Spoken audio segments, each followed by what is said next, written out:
Imagine spending your entire life chasing success, only to lose the woman you love to the man everyone else ignores. Imagine being the millionaire in the room, but somehow, you're the one who ends up feeling small. If that thought shakes you a little, good. Because what I'm about to tell you reveals a truth most men never hear until it's too late. There was a man, let's call him Ethan, a self-made millionaire, confident, polished, always the center of attention. He had the car, the condo, with a skyline view, the tailored suits, and the certainty that success brought loyalty. He wasn't arrogant, just conditioned. Conditioned to believe that achievement automatically made him the prize. And honestly, a lot of men today believe that too. His girlfriend Mia was gentle, warm, observant. She admired Ethan's ambition, but there was always something behind her eyes, a quiet searching he never quite noticed. She never complained. She laughed at his jokes, celebrated his wins, played the part perfectly, and Ethan thought that meant everything was fine. But here's the truth no man wants to hear. A woman's silence often hides her deepest emotional hunger. The moment everything changed happened on an ordinary Tuesday. Mia had stayed late at work, tired, drained, carrying the kind of weight a smile can't hide anymore. Ethan had promised to pick her up, but a last-minute business call ran longer than expected. So she waited alone in the lobby, fighting that familiar ache of being an afterthought. Luis, pushing his mop bucket down the hall, noticed her shoulders slumped forward, noticed the exhaustion in her eyes before she even said a word. And in that quiet, human way of his, he simply asked, "Rough day?" It wasn't flirtation. It wasn't performance. It was genuine curiosity, the kind that reaches deeper than 100 gifts ever could. Mia didn't pour her heart out. She didn't rant. She just said, "Yeah."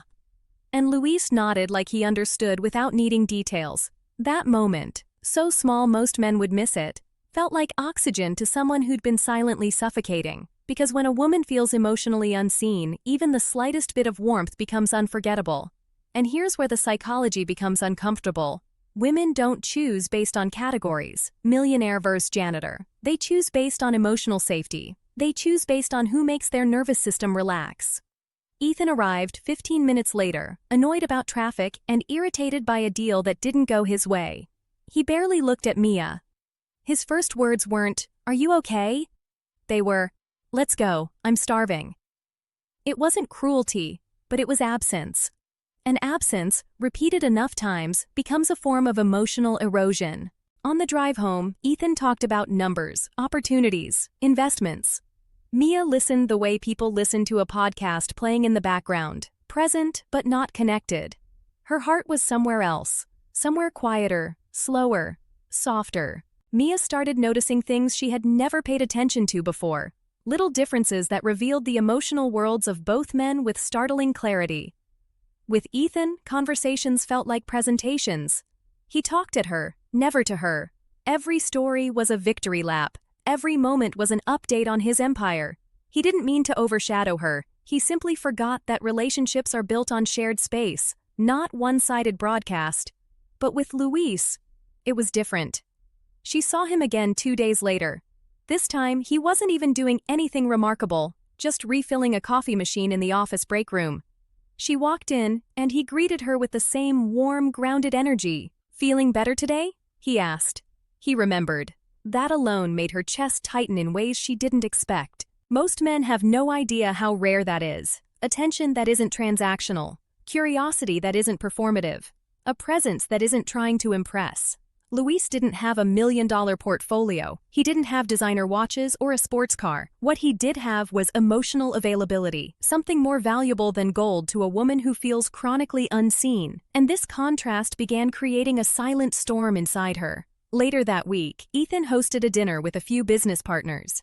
He wanted Mia there, not because he craved her company, but because she looked good next to him. She was a compliment to his image, a symbol of stability and taste. Throughout the entire evening, he touched her only to reposition her. He spoke to her only when it reinforced his narrative. She was present, but she wasn't with him. Something shifted in Mia after that night. Something subtle, but irreversible. Once a woman feels the contrast between being looked at and being understood, she can never unfeel it. And the next morning, she noticed everything with painful clarity. Ethan kissed her on the forehead before leaving for a meeting. It was automatic, almost mechanical. He didn't look into her eyes. He didn't notice her exhaustion. He didn't ask about the dinner or why she'd gone silent on the ride home. He was already halfway through the door, talking into his phone, resetting his world while hers was quietly falling apart. And here's the truth most men never learn. Women don't leave for better. They leave when they feel invisible. Later that day, Mia stopped by the office building again, partly because she needed fresh air, and partly because her heart pulled her there before she could rationalize it. She found Luis sweeping the walkway outside. He looked up, surprised but genuinely happy to see her. And that's when it happened. One of those tiny emotional explosions that rewrites a woman's entire internal map. Luis said, "You look tired. Want to sit for a minute?" Not, "You look beautiful." Not, "Rough night?" Not, "You should smile." Just permission to exist without performing. Most men have no idea how rare that is. Attention that isn't transactional. Curiosity that isn't performative. A presence that isn't trying to impress. Luis didn't have $1 million portfolio. He didn't have designer watches or a sports car. What he did have was emotional availability, something more valuable than gold to a woman who feels chronically unseen. And this contrast began creating a silent storm inside her. Later that week, Ethan hosted a dinner with a few business partners. He wanted Mia there, not because he craved her company, but because she looked good next to him. She was a compliment to his image, a symbol of stability and taste.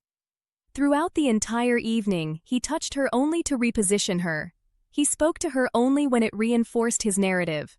She was present, but she wasn't with him. Ethan didn't notice the shift. Not at first. Most men don't.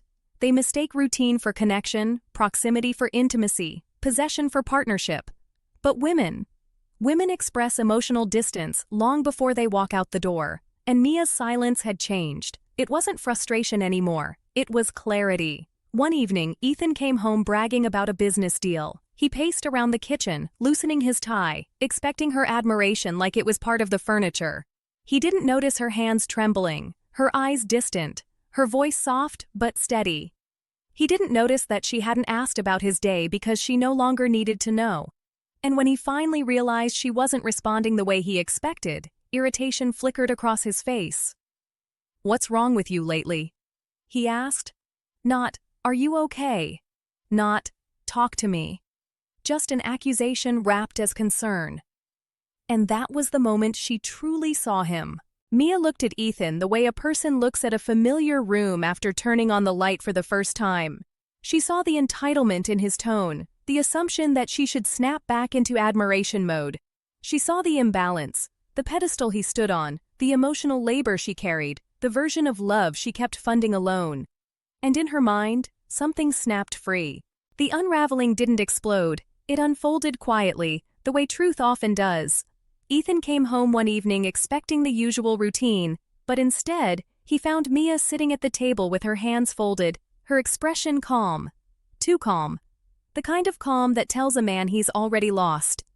He didn't understand why her silence scared him more than her anger ever could. "Mia, what's going on?" he asked, trying to sound gentle, but the edge in his voice betrayed him. She didn't argue. She didn't cry. She didn't list the ways he had chipped away at her self-worth. She simply said the one sentence that ends relationships more effectively than any screaming match. "I don't feel like myself with you anymore." And that was it. No one cheats. No one screams. No one throws plates.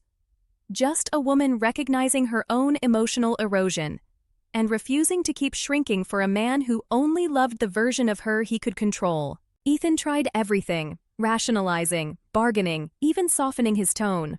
But you can't negotiate with someone who's already healed enough to walk away.